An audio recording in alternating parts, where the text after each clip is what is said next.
hundi keenyaayyuu biyya kana keessatti jijjiiramni siyaasaa dhufeera jedhamee mootummaa wajjin adda bilisummaa Oromoo walii galee karaa nagaatiin akeeka siyaasaa keenya tarkaanfachiisaa bakka jirrutti manni jireenyaa hoogganaa adda bilisummaa Oromoo haala hedduu rifaasisaa fi haala hin barbaachifneen weerarri humna waraanaa hidhateen irratti geggeeffame. Humni achi dhufe kun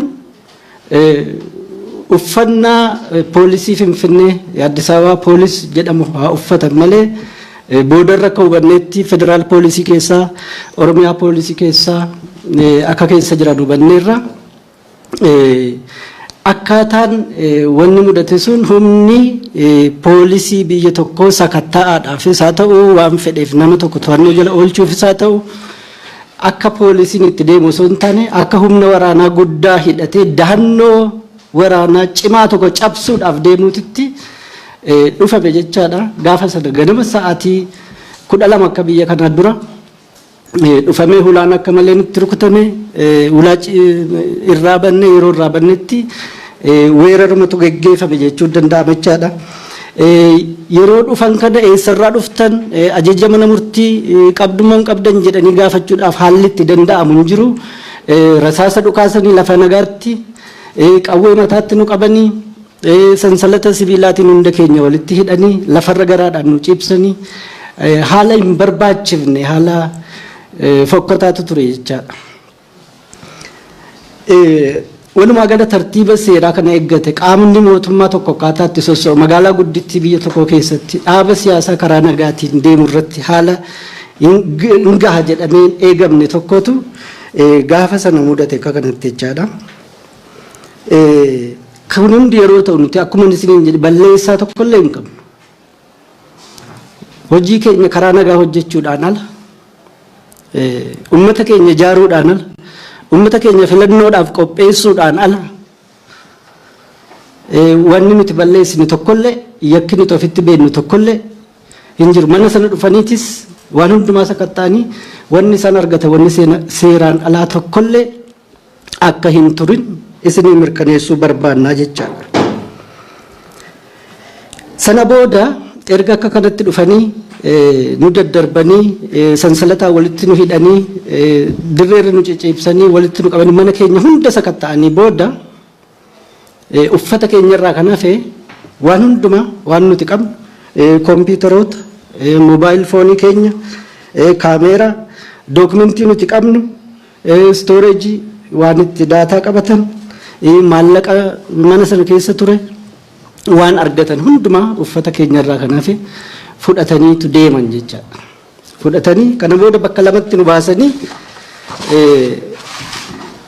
miseensota hoogganaa nama 3 gara tokkotti gorsitoota olaanoo dhaaba keenyaa nama 2 miseensota 4 jiran gara biraatti bakka lamatti nu baasanii gorsitoota olaanoo 2 fi miseensota 4 soostanya poolis xaabiyaa bakka jedhamu naannoo maakalaawwitti geessanii miseensota hoogganaa nama 3 ana Mikaa'el Booran Abdii Raggaasaatiif Jaalkennasaa Ayyaanaa immoo Oromiyaa Poolis Komishiniitti nu fudhatanii deeman jechaadha.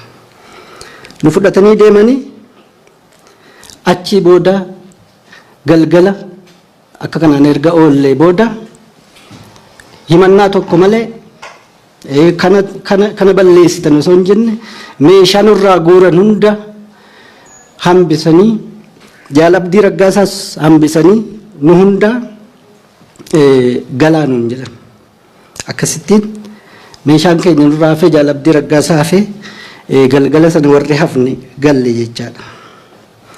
Meeshaa keessan kana dookumentii keessan kana immoo gaafa kibxataa dhuftanii fudhattu jedhamee gaafa kibxataa kaleessa yeroodhaan nu garuu meeshaan sunis nuuf hin kennamne akka kanatti jirra. Jaal Abdii Raggaasaa amma eessa akka jiru hin beeknu. Maaliif akka isa kophaatti hambisanis hin beeknu. Badii inni qabus hin jiru itti beekna nuti. Badii tokkollee hin qabu. Akeekni Jaal Abdii Raggaasaa qabamuuf yoo akeekuma amma dura gochaa turan waajjira keenya yeroo nuti banannu rasaasni irratti dhukaasaniiru akka nuti waajjira hin bananne Jaalkennasaa Ayyaanaa Shawaa Bahaa Boosatitti waajjira baduu dhaqee rasaasa irratti dhukaasaniiru. Akeekkachiisa tokko malee humni hidhate itti dhaqee miseensota keenya waajjira banaa jiru irratti ummata achi bahee gammachuu isaa ibsataa jiru irratti otoo kana gootan hin jedhin otoo dhiisaa hin jedhin otoo isin maal hin jedhin dhukaasatti bananii ajjechaadhaaf yaalanii rabbitu baasee namni miseensoti keenya deeggartoonni keenya kan du'anis kan lubbuu kan madaanis jiru quba qabdu dhageessanii jedheen yaada. Akka nuti hin sochoone akka hoogganooti keenya hin sochoone nagaadhaan deemuu hin dandeessan magaalaa kana seenuu hin dandeessan jedhamee hoogganni keenya magaalota hedduurraa akka of duuba deebi'u ta'eera. Walgahii godhachuu hin dandeessan asii achi socho'uu hin dandeessan jedhamee bakka hedduurraa hoogganni keenya hojiidhaaf socho'u akka deebi'amu akka karaarraa deebi'u taasifameera. Waajjirri keenya bakka hedduutti hojjettoonni achi keessa jiran hidhamaniiru. Amma dura miidiyaa irratti kan ibsamaa ture quba qabdu. Miseensoti keenya deeggartooti keenya ari'atamaa jiru. Kun ammoo jala bultii filannootti ta'aa jira. Shakkiin nuti qabnu wanni kun hundi ta'aa jiruuf filannoon haqaa ta'ee uummanni bakka bu'oota isaa nagaadhaan filatee aangoon nagaadhaan bakka bu'oota uummataatti mootummaan uummataatti akka hin dabarreef waan murni aangoorra jiru kun shira dalagaa jiru jennee hubanna. Jaal Abdiinis sababaan inni amma qabamuuf sababuma kanaaf yoo ta'e malee badiitti beeknu hin qabnu. Nurraa waan adda jiru hin qabu. Nu waliin jiraatan waliin hojjeta. Jaal Abdii Raggaasaa sababaan inni itti nu booda hafee amma bakka inni jiru wallaallee jirruuf sababa biraan qabu jennee amanna jechaadha.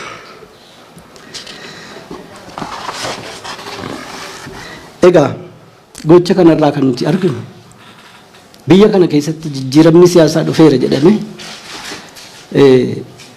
dirree siyaasaa bal'isneerra jedhame dhaabotni hundi akeeka isaanii karaa nagaa tarkaanfachiisuu danda'u jedhame erga waadaan seenamee sochii eegalle booda amma wanti ta'aa jiru haala duraanuu ta'ee hin beekneen murni aangoorra jiru waan qawween harkasaa jiruuf waan waraanni biyyaa harkasaa jiruuf waan qabeenyi biyya kanaa harkasaa jiruuf waan poolisaaf tigni biyya kanaa harkasaa jiruuf kana hundumaa meeshaa godhate warra ilaalcha siyaasaa adda isarraa adda gara biraa ta'e qaban akka fedhetti gochuun danda'a waan jedhuuf gochuus waan danda'uuf itti roorrisuu waan danda'uuf akka isaaniin sochoone akka isaan akeeka isaanii karaa nagaa hin tarkaanfachiifne akka isaan deeggartoota isaanii ijaaranii filannoof hin qopheessine akka isaan filannootti karaa nagaatiin dorgomanii biyya kana bulchuu keessatti qoodan fudhanneef qawweedhaan doorsisee ofiisaa aangoorra turuudhaaf kan socho'aa jiru ta'uusaa nu agarsiisa. Wanni gaafa sana ta'e wanni gurraan dhale 29 nurratti ta'e sun kan inni agarsiisu dhugaa kana qofa jechaadha. Egaa yoo akkas ta'e yoo murni aangoorra jiru waan qabeenya biyyaa dhuunfateef waan waraana biyyaa dhuunfate akka meeshaa isaatti itti dhimma ba'uuf waan humna tikaa seekuritii biyya kana dhuunfate akka meeshaa isaatti itti dhimma ba'uuf yoo akkana kan godhu ta'e haala kamiin dhaabonni siyaasaa bilisummaadhaan socho'anii filannoon nagaadhaan filannoon dhugaa haqa qabeessi biyya kana keessa geggeeffame haala kamiin uummanni bakka bu'oota isaa filate haala kamiin mootummaan uummataa biyya kana keessatti ijaarame nageenyi dhufa nuuf yaaddoo guddaa ta'eera jechaadha. Irra deddeebinee himneerra yeroo dabrees asuma bakka kanatti yaaddoo keenya ibsanneerra amma sisumatu jabaatee itti fufee deemaa jira. Wanni wayyaawaa jiru hin jiru yoo akka kanatti murni aangoorra jiru murni aangoo qabatee jiru waan biyyi kun qabdu hundumaa humna biyyi kun qabdu hundumaa dhimma isaatiif dhimma aangoo isaatiif itti dhimma bahee paartii siyaasaa warra kaan irratti ilaalcha siyaasaa isarraa adda ta'e irratti dhiibbaa godhee hacuucee roorrisa ta'e akkamitti lammiin biyya kanaa aangootti poolitikaatti hirmaachuu naafu nageenyumti lammii biyya kanaa akkamittiin wabii qabaata yoo ati murtii mana seeraa tokko malee humni mootummaa humni hidhate dhufee akka barbaadetti mana kee cabsee seenee rasaasa sirra dhukaasee sitti roorrisee qabeenya kee hunda fuudhee yoo fedhe fudhatee deema yoo fedhe ni sakatta'a yoo ta'e akkamitti akkitti biyya kana keessatti dimokiraasiin gad dhaabbatu akkamitti akkitti nageenyi dhufu kuni nuuf yaaddoo guddaadha kuni nuuf gaaffii guddaadha. Kanaaf yoo wanni kun dhaabbatin yoo akkama mootummaan godhaa jiru kana adeemsi mootummaan amma itti jiru kun biyya kana keessatti ibidda dhaamuu hin dandeenye qabsiisuudha jennee amanna. Ibidda dhaamsuu hin dandeenye qabsiisaa jira. Waan takka biyya kana keessatti ta'een beennutu ta'uuf deema yoo mootummaan kun atattamaan sirrachuu baate. Yoo qaamonni hundi gaafatama isaanii bahachuu baatan yoo uummanni dafee mirga isaa falmachuu baate wanni kun dhaabbachuu qaba yoo jechuu baanne hundi keenya.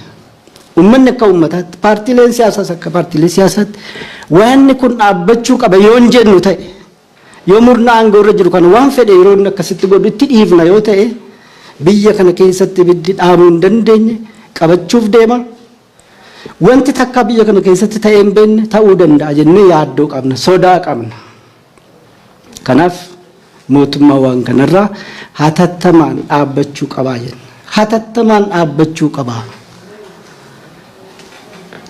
Filannoo kanaaf haala mijeessuu qabaa. Filannoon haqaa akka biyya kana keessatti deemu. Dhaabonni siyaasaa, humnoonni siyaasaa hundi karaa nagaa bilisa ta'anii socho'anii akeeka isaanii tarkaanfachiisaa ummata isaanii, deeggartoota isaanii, miseensota isaanii filannoodhaaf akka qopheessan. Filannoon nagaa, filannoon dhugaa deeme ummatoonni bakka bu'oota isaanii bilisa ta'anii akka filataniif yoo haala mijeessu ta'e mootummaan kun yoo akka kanatti humnaan deemee ofii isaa qofa aangoorra turuudhaaf akeeka siyaasaa akka isaa qofa itti fufsiisuudhaaf umrii aangoo isaa qofa dheereffachuudhaaf akka kanatti ka deemu yoo ta'e wanti barbaadame sun wanti wareegi guddaan itti bahe sun wanti bara dheeraadhaaf ummatoonni biyya kanarratti wareegamaa turan sun cilee bishaan buute tahee biyyi kun rakkina amma duraayyuu akkuma nama jedhe argitee hin beekne arguuf deemti. Kanaaf yaaddoo guddaa qabna. Kanaaf mootummaan akka waan kanarraa dhaabbatu warra akeeka siyaasaa isaanii qofa irratti hundaa'uudhaan hidhe doorsisaa jiru hojii dhorkaa jiru sochii dhorkaa jiru kanarraa dhiibbaa siyaasaa kana irraa kaasuu qaba. Karaatti deebi'uu qaba. Nageenya akka dhufu yoo barbaadame biyya kana keessatti dimokiraasiin akka gad dhaabbatu yoo barbaadame mootummaan uummataa akka jiraatu yoo barbaadame adeemsi mootummaan ammatti deemu kun atattamaan dhaabbachuu qaba. Kanarratti uummannis gaafatama isaa bahachuu qaba. Mirga isaa falmachuu qaba. Callisuun qabu. Roorrifamaa jiraachuun dhaabbachuu qaba. Jenna nuti uummanni roorrifamaa jiraachuudhaaf qophaa'e hin jiru. Mootummaan aangoo irra jiru kana beekuu qaba. Akka kanatti uummata roorrisaa itti fufuun hin danda'amu. Uummanni roorroo bifa kana jala jiraachuudhaaf qophii qabu hin jiru. Biyya balleessuuf deemtanii dhaabbadha. Waliin hojjennee nageenya finnaa. Waliin hojjennee mootummaa uummataa ijaarraa. Waliin hojjennee dimokiraasii biyya kanatti finnaa. Karaa kanarraa karaa badii kanarraa deebi'aa jennee ammas irra deebinee yaamicha goona. Yaaddoo keenyas addunyaattis ibsanna, uummatoota biyya kanaa hundattis ibsanna. Kanuma ibsachuudhaaf isin qophii waan kana qopheessine jaalkennasaa ayyaana waan itti dabalu yoo qabaate itti dabalee jaallee gamteessaa boruu gorsaa olaanaa adda bilisummaa Oromootiinis achi turin waliin innis waan itti dhagaame waan arge nuuf hima. Achi booda warra afaan Oromoo hin dhageenye yoo jiraatan jaallee Shuggut Galataa gorsaa olaanaa adda bilisummaa Oromootiinis afaan Amaaraatiin immoo gabaabsee cuunfee yaada nama isinii ibse kana isinii ibsa.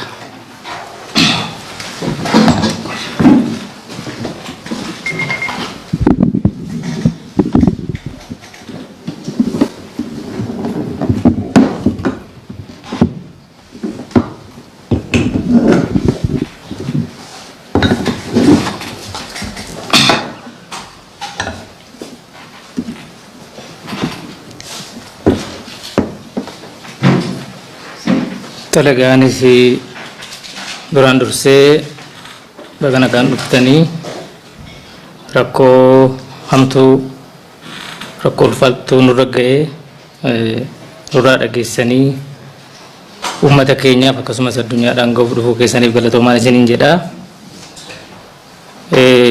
Jaalli Mikaal Booranii taatee gaafa sanaatii kaasee taargetiin saamuu maal ka jedhu akka gaariitti ibsu yaaleera garuu wama sana gajjajjabeessuudhaa fi taatee gaafa sanarraa wama xiqqoo irra buusa. Taateen gaafa sanaa gaafa 29 baatii lammaffaa sabbaduraa darbe ta'e suni taatee yaalii ajjechaa godhamedha jechuudha. Taatee tasuma jedhamee dhufame tuun taane yookaan akka biraatii dhufame tuun taane yaalii ajjechaa numa ajjechuudhaaf kan dhufamedha jechuudha. Kuni mallattootu jira. Gaafa sana akkuma inni irraa ibsu yaalee ganama bariidha namuun ciisaa utuu ciifnuu dhufanii halkanuma jechuudha gara bariitti sa'aatii 12 kun yookaan sa'aatii 6 akka biyya kanaatti hin guunne dhufanii balbala akka malee tumani. Akka cabsanii seenanitti jechuudha akka cabsamee seenamuuf jedhamutti tumame booda gaan kakaanee wal kakaafnee maal wanta akkasii jennee gabbaanee durayyuu Dr. Shuggut Galataa kanatu jaalabduu jingatitti ba'ee booda natu taanee dhaqee annee furaa ijoolleerraa barbaannee waggaa bannu akka itti seenamee nyaachifatamee warra piistara qabu piistara sana nyaachifatanii yoo xiqqaate nama 25 ol kan ta'anii al tokko balbala sana dhiibanii jiseen irratti namanii jechuudha. Gaa kun waan salphaan turre akkisaan nu godhanii achitti nu jijjiisanii achi galagalii fuula kee gidaaraatti qabii asin kaateenaa fidii itti kaa'e asin duratti dhukaasu asin manatti dhukaasu mana jaalabdiin keessa ciisu tolle jedhanii yaalii ajjechaa irratti gochuudhaaf irratti dhukaasanii kunoo viidiyoo suuraan isaanii jira kan waraabamee jiru jechuudha. Daawwitiin mana isaatii cabee siree isaarratti daawwitiin cabee lafatti nam'ee nama hunduu dhaqee argeera. Kanaaf akka godhame suni akka isaan keessattuu jaarolii gorsitoota keenya olaanoo nuuf jiran kana agartee sammuu isaanii tuquudhaaf akka isaan deebi'anii lammata hojii dhaabaa kanaa keessatti qooda tokko laan gochuudhaaf wanta hojjetame waan salphaan turre haa ta'u immoo wanti mana keenya keessaa argame limmoo tokko illee kan jirre warri isaanii observer yookaan immoo taajaabii jedhanii waliin ollaadhaa waan fidanii arganiiru isaanis hubataniiru waan tokko mana keenya keessaan argamne garuu gochaan irratti godhame sun gocha haalaan ulfaata kan ilma namaa irratti raawwatamne ta'uun irra deebiisanii mirkaneessuu barbaada. Limmeen tokko immoo mana keenya keessaa hin argamne jechuudha. Kabiraan rakkoon amma mul'ate kuni itti fufuma rakkoo duraaniiti. Adda bilisummaa Oromoo akkuma hundi keessan beektanii karaa nagaatiin biyya kana keessatti hojjechuudhaaf eegagalee sochii adda addaa godhaa ture. Sochii inni godhaa ture sun hin socho'aa ni harkifama. Ni socho'aa ni hidhama. Miseensota isaa ni hidhamu. Akkuma dhumneen hoogganoota adda bilisummaa Oromoo hidhamaniiru. Miseensoti keenya qondaaloti keenya hidhamaa ture. Waajjirri keenya nu silaa banannee waa keessatti hojjenna jenne hundiyyuu cufamaa ture. Dhiibbaan adda addaa nurratti godhamaa ture. Akkasuma ta'ee immoo egaa boordiin filannoo biyyoolessaa waraqaa sochii nuti biyya kana keessa deemnee leegaal taanee ittiin hojjennu nuu kennanii asitti waa hojjechuudhaaf tattaafate adda bilisummaa Oromoo xinnoo bal'ifatee kan duraarra. Oromiyaa keessatti lafa silaa gariisaa komaandii poositiitti dhuunfatee jira.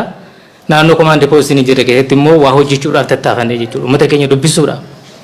Iyya margannee irraa waan ta'eef kan duraarra xinnoo ofirraa buunee deemnee uummata keenya dubbisuudhaaf waa tattaafannee jechuudha. Waajjiroota keenya banannee achi keessatti namni keenya akka dubbifamu akeeka keenya akka itti maa deemnu filannootti deemaa jirra waan ta'eef kana kanatti turre jechuudha. Yeroo kana keessatti turru yeroo si waajjira tokko bannu asii nu jalaa cufu. Yeroo si waajjira tokko bannu achitti koree adda bilisummaa Oromoo waajjira sana keessatti akka hojjetanii fi ramadee nu jalaa fuudhee nu jalaa hidhu. Kuni itti fufiinsaan yeroo dheeraadhaaf kan achi adeemaa dhufeedha jechuudha. Jabaataadhuma dhufe. Yeroo darbe akkuma yaadattanii miidiyaa irratti ibsamaa ture jira jaalabdii raggaa isaatiin turfamu gara baakkootti deemee achitti dhukaasa adda addaa godhanii yoo taarget illee itti godhuu baatanii wal geensuun akka hin taaneef waajjira adda bilisummaa Oromoo akka achitti hin banamnee fi dhiibbaan adda addaa akka godhamaa ture dhukaasaan jeequudhaan uummata achirraa akka ari'aa turanii waanuma dhageessanidha. Sana asittis akkuma daratti dhageessanii waajjira adda bilisummaa Oromoo akkuma jaalami kaalammarraa ibsee naannoo Boosatti ani iyyuu jila sana fuudhee kan hin deeme kaasillee hojjettooti onneen addana jiran kun nu waliin turanii nagaadhaan nannee uummata nagaa waa tokko harkaa hin qabne waajjiruma isaa duwwaa banachuudhaaf dhaabbatu bira hoggaa nuti geenyu taarget nu godhanii kallattiidhaan viidiyoon isaa faca'eeraa agartaniitu ta'a taarget nu godhanii waan sana keessa waaqatu nu baasee waliin nu ajjeesuudhaaf yaalee jechaan irratti raawwatanii turan keessattuu ana irratti raawwatanii turan jechuudha. Kun egaa kun hundiyyuu akkuma yeroo darbe jedhame ibsa danatti kennameera namooti keenya miseensoti keenya akka hidhamaa jiranii qondaaloti keenya akka hidhamaa jiranii hoogganoota adda bilisummaa Oromoo fakkeenyaaf warra akka Kaayyoo Fufaa warra akka Hundee Daraaraa miseensota gumii sabaa adda bilisummaa Oromoo amma manadhaa keessa jiranii warra kana hundayyuu bakka dhimmi ilaalutti boordii filannoo dabalatee bakka dhimmi ilaalutti waan kana gabaafataa turreerra jechuudha. Ofirraa himataa turreerra. Garuu karaa kanaattinis deebiin nu deebi'ee fi wanti kana jedhamee waan tokko irra ga'ame hin jiru. Kanaaf egaa inni kuni bifa jabeeffataa dhufe. Yaaliin ajjechaa gaafa boosatti nurratti godhame sun jabaachaa eegasiis hoogana keessaas na miidhama qondaala keessaas na miidhama waajjira adda bilisummaa Oromoo fakkeenyaaf kan Jaljuu kan Meedaa kan Beddellees eegasiis nurratti cufame jechuudha. Inni kun egaa amma haala ulfaataa achi adeemaa dhufete egaa qondaalotaa fi hoogganoota adda bilisummaa Oromoo olaanoo fi akkasuma immoo gorsitoota adda bilisummaa olaanoo irratti egaa tarkaanfiin kun raawwatame. Inni kun egaa fuulduratti maal agarsiisa yoo jenne fuulduratti taargetiin jiru adda bilisummaa Oromoo shiroota adda addaa irratti godhanii akka inni filmaata biyyoolessaa 2020 deemuutti yeroo kanarraa qooda fudhanni godhanii laamshisee lafa kaa'uudha jechuudha taargetiinsa. Kanaaf sababa adda addaa hojjetamaa jira jechuudha. Amma Jaalabdii Raggaasaas qoon nama jedhee nu sadan waliin baasanii warra gorsitoota kanaa fi ijoollee shofeerotaa fi warra waardiyyoota qe'ee eegu addatti baasanii nu sadanii gaddatti baasanii anaafis ammoo isa biraa nu fuudhanii immoo bakka biraatti nu geessanii isa nu biraa hambisanii jechuudha. Walumaan jiraannaa walumaa waajjira kana keessa hojjennaa namni isinuma beekaa hundinuma beekaa yoo ittuma maxxansuudhaaf ittuma hidhuudhaaf yookaan itti sababuma gochuudhaaf sababa adda bilisummaa Oromootti filmaata kana keessaa baasuudhaaf godhamu hin ta'in Jaalabdii Raggaasaa sababi biraan inni godhe tokkollee hin jiru jenneeti amannaa jechuudha. Hin jiru waliin jirra waan ta'eef. Kanaaf egaa filmaatuma dhufu kana danqaraa adda addaa uumnee adda bilisummaa Oromoo akka inni gabbee nama isaa hin dubbifne waajjira isaa baname jalaa cufu sila kan fuulduratti ittaanee silaa nuuf hin bananne jennee yaadnu sun hundiyyuu akka dhaabbatuu fi sochiin adda bilisummaa Oromoo koolaapsi ta'ee hooggana isaas sodaachisuudhaan isa kaan hidhuudhaan miseensota qondaala isaa isa kaan sodaachisuudhaan isa kaan hidhuudhaan shiroota garaagaraas immoo nurratti tolchuudhaan nurratti bixxuudhaan maqaa balleessii yakka namni hin hojjenne nurratti bixxuudhaan akka nuti filmaata sana keessaa ala taanu gochuudhaaf hojjetamaa jira. Kun immoo furmaata hin ta'u jenna jechuudha akka adda bilisummaa Oromoottis nu. Kanaan duras utuu furmaata ta'e bara dheeraadhaa fi waan humnaan hojjetamu kun yaalamaa bahee jechuudha. Bara Dargiis yaalamaa bahee bara Wayyaanees akka gaariitti yaalamaa bahee dadhabamee jennaan jechuudha. Kan amma karaa nagaatiin namnu inni mirga uummata isaatiif falmaa jirus deebi'ee dhufee karaa nagaatiin uummata keessatti sagantaa isaa ibsatee dorgommii jiru hundaatti irraa qooda fudhatee filannoon dhugaa godhamee uummati immoo kan barbaade filatee kan inni barbaade sun immoo mootummaa biyya kana keessatti mootummaa isaa akka ta'uu fi jedhamee jechuudha kan akka nuti biyyatti deebinu ta'e. Warra mootummaa irra jiran dubbachaa turan ajjeesuun hidhuun doorsisuun mo'amuudha. Kanaaf kanaan booda namni tokko hin hidhamu ilaalcha siyaasaatiin hidhamuu hin qabu. Biyya kana keessatti nagaa argamsiisuudhaa fi karaa sirnaa dimokiraasiin dhugaa dimokiraasiin sirnaa gad dhaabbachuu danda'u qaba. Kanaaf immoo filmaatii dhugaa kan korojoonsaa hin hatamne kan waan garaagaraatti irratti hojjetamee warri kanaaf dorgomu waan sana keessa tapha sana keessa alan baane sirnaan gad dhaabbachuu danda'u qaba jedhamee kan mootummaan kun dubbataa ture jechuudha. Ammallee taanaan ajjennaan keenya yoo dhugaadhaan biyya kana keessatti nagaan haa bu'u jedhame. Yoo ummati biyya kana dhuguma nagaadhaan haa jiraatu jedhame. Waan ammatti jiran kana dhaabbatanii ilaalanii dhiibbaa garaagaraa nuu fi akkasuma immoo jaarmoota biroo irratti godhan sana dhaabanii filmaata dhugaatiif filmaata dimokiraatawaa ta'eef filmaata amanamummaa qabuuf karaa aanjessuun kan mootummaa kanaati jechuudha.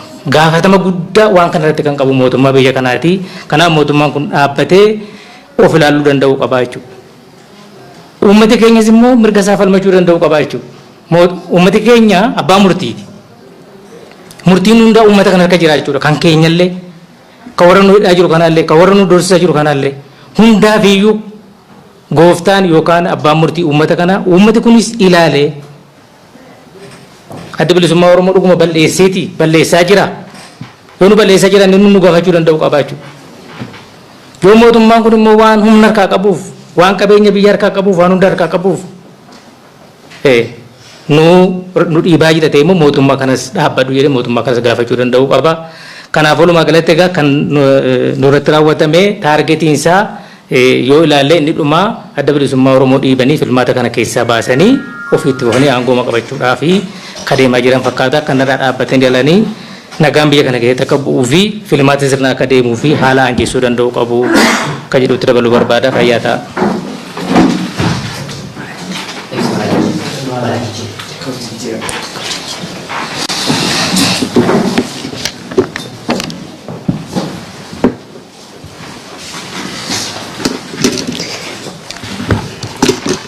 Tole, akkam jirtu nagaa wal agarree asitti argamuu keessaniifis galata guddaa isin qabnaa jechuudha. Mee gabaabatti waan guyyaa san ta'e waan akka nama tokkottis illee na dhaga'u waan naannoo biraa tureef waan ajaa'iba na ta'een dura tuttuqee sanboota karaa dhimmaatti gaddeebaa jechuudha. Guyyaan suni Saatardee 28 29 yeroon wanni kun ta'e sa'a 6 dura jechuudha. Sa'a 12 akka biyya kanaa dura jechuudha. Hiriiba jirraa jechuudha. Kana hulaan akka malee dhadhaamtee jaalkanna isaan ka'ee dhufee nurra deemee hulaa ta'e jedhadhe. Poolisaan dhufee jechuudha. Haa aboo poolisni yoo dhufe maa baariidha. Deemee raabani kaa poolisii maal rakkoo qaba. Poolisni hojiif dhufa yoo dhufe maal rakkoo qabaa. Deemee raabani kaayeetiin akkumaan jiru sanitti huccuuti yasoon hin jijjiiratiin biyyaa humaaniin hulaati jabanee taa'ee eege jechuudha. Edaan jarri jara nagaatii miti daqiiqaa lama boodan arguu deema jechuudha. Ani poolisni kaniin an beeku ka ummata tajaajilu, ka ummataaf wabii ta'u, ka ummata eegu malee ka ummata doorsisu ta'u daqiiqaa lama boodan arguuf deema jechuudha. Yeroo san nama jaha ka militarii huccuu uffate hulaati darbanii jahanu qawwa nyaachifatanii deemanii mataa kiyya irra na qabatanii jechuudha. Bijaamaan hin jiran maali jiran qulbal maarree jedhan afaan maraatiin tole jeetiin ciise jechuudha. Na laalanii harka duduban na qabanii lafaa ol na kaasanii jechuudha. Hoggaan anularra gahe dhukaasan. Amma ta dhugaa dhuftee hin jechuudha. Jarri kuni poolisa ta'uu rabbi haa beeku. Nu fixuuf dhufan malee kuni noormaalii miti kan jedhu naa galtee muradhe jechuudha. Namichi dhukaase akkatti dhukaase beektu jaalabdiin achi gad jira already garuu mana jaalabdii keessatti miirara keessaan if ilaaleeti nama waraana kabiraa keessa dha'uu dhufeetu dhufe jedhee mana san keessatti dhukaase jechuudha. Dhukaasni kuni nuti dhukaasa garreen beeknu hedduu nu ulfachiise bifa saniin akkuma jaamisan jaallanni dura achi gad jiranii hoggaan gabbuu jaallan kiyya qaqqaalii kan dhugaadhaan lubbuu tiyya kanallee dabarsee kan nuufi yaadu bifa isaan akkasitti lafarratti garaachaan ciibsanii hoggaan arku jireenyuma kiyyaa'uu jibbe jechuudha. Silaa gaafa sana achitti waan godhan irraa haajaa irraan qabaachuun turre jechuudha. Akkasitti anaasitti dabalanii bifa saniin garaachaan nu ciibsanii yeroo dheeraa booda haala saniin nu rakkisanii waan fedhan nuun jaanii lafaa kaa achi taa gidaarraa ala biyya mootummaan tokko jiru keessatti ilma namaa akkasaa akkas godhuun kun waan ajaa'iba takka addunyaa irratti argamee hin beekne nuti agarree hin beekne jechuudha. Qawwee nyaachifatee namni sitti dhufe sijjeessu irraa wanni isa duuba deebisu hin jiru jechuudha. Yoo dogoggorri tokko silaa guyyaa san ta'e namni nu keessaa namni tokko waan isaan jaan kadidu ta'e hundi keenya dhumnee argamne jechuudha.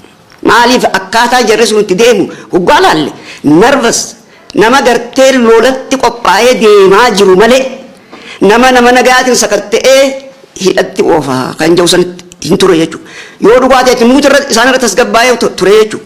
Kan wanni kun irratti raawwatame nuti irra isaan irra qalbii qabaachaa ture yeroo sanitti. Qalbumaa hin qaban warra nama jeesuudhaaf qophaa'ee dhufe jechuudha. Bifa saniin haalan taane nurratti gaggeessanii gabaabatti wanni nun anja'u isuma kanaa jechuudha. Garuu Oromoo doorsisanii, Oromoo goolanii, Oromoo tumanii, Oromoo hidhanii ni bulchinaan abjuudha. Kana mootummaan kun akka gaariitti deebi'ee ilaaluu qaba jechuudha. Kana duraas bara ajjeefamaa turre, hidhamaa turre, doorsifamaa turre, qabsoon keenya hin dhaabbanne har'a bakka gahee sana gahee jira jechuudha. Har'a nu doorsisanii, nu tumanii, itti fufnee aangoo sana qabannee bulcha yoo jennu abjuudhaa jennaan jechuudha. Dhunnee dhabamuudhaaf wanni feete hidhamnee asitti waan fedhan irra gahuudhaaf murannee as jirra malee kaastii deebinee dhiyeessinu kan taane ta'uu keenya uummata Oromootiin mirkaneessu barbaadna jechuudha. Bololli aangoo nama tokkoofu bu'aan qabu. Namni bolola aangoo qabu jaamaadha ijaan waan arguu hin danda'u. Namni bolola aangoo qabu dhagalaadha gurraan dhaga'uu hin danda'u waan namni dubbatu dhaga'uu hin danda'u jechuudha. Wanni amma deemu jirus kanaa jechuudha. Inni kun immoo nu hundaafuu balaa fida malee nagaa hin fidu. Kanaaf qaamni inni kun biyya kanaa ilaalu hundinuu bolola aangorraa dhaabbannee waan namni jiru dhaggeeffannee waan deemaa jiru laallee fedhii uummata kanaatii fi fedhii biyya kanaa dursinee isa saniif yoo ka hojjennu taate malee biittuutiin balaa irraa dandamachuu hin dandeenye keessa kan galchaa jiran ta'uu itti dhaamu barbaanna jechuudha. Kanaaf haalli amma deemu kun tokkoo keenyaafuu bu'aan qabu kan jedhu san jala harriinee ibsuu fi barbaanna jechuudha. Dhuguma nuutu rakkoo qaba. Jara nabar Finfinnee keessatti mana kireeffannee galu jirra. Waajjirri keenya gullallee bosona hin jirru nuti. Akkasuma akkasiin magaalaa Finfinnee keessa jirra. Bakka nuti gallu ni beeka mootummaan kun. Bakka nuti hojjennu ni beeka mootummaan kun. Yoo nurraa gaafii qabaatee waan nuti balleessine jiraate telefoonaan nu yaabee bakka inni jiru dhaquu dandeenya. Waraana nurratti bobbaasuu irra hin jiru. Kana maaliif filatanii hin beeknu jechuudha. Kuni dhaaba kana jibbansa isaan qaban dhaaba kanaaf agarsiisu jibbansa uummata Oromootiif isaan qaban agarsiisudha jechuudha. Garuu ABO jibbanii uummata Oromoo jibbanii biyya tana tasgabbeessineet bulchinaan abjuudha jibbansa kanarraa dhaabbannee jaalalaan walii yaaduudhaan keenya haasofnee mari'annee rakkoo qabnu hiinee bifa sanii qofaan yoo deemne biyya tana qabaachuu dandeenya. Taamma jirtus taatee fuuldura yaadullee qabaachuu dandeenya jechuudha. Yoo sun hin taane biyyitu rakkoo kana caalatti deemu deemti. Kanaafuu walumaa gala haalli amma ta'e kun deebi'ee akka hin taane uummanni Oromoo callisee taa'uu hin qabu jechuudha. Hidhamee tumamee roorrifamee mootummaa dhufaa dabraan dararamee jiraachuun itti fufuu hin qabu. Uummanni Oromoo mirga isaatiif ka'ee dhaabbachuu qaba kan jedhu dhaamsa dabarsuu barbaadna jechuudha. Fayyaada. Amma jaallee shibbiga warra afaan Amaaraa jiru. Okay, jaallee shibbiga waan afaan Amaaraatiin cuunfee ergaa keenya isinii himaa yaadisaa.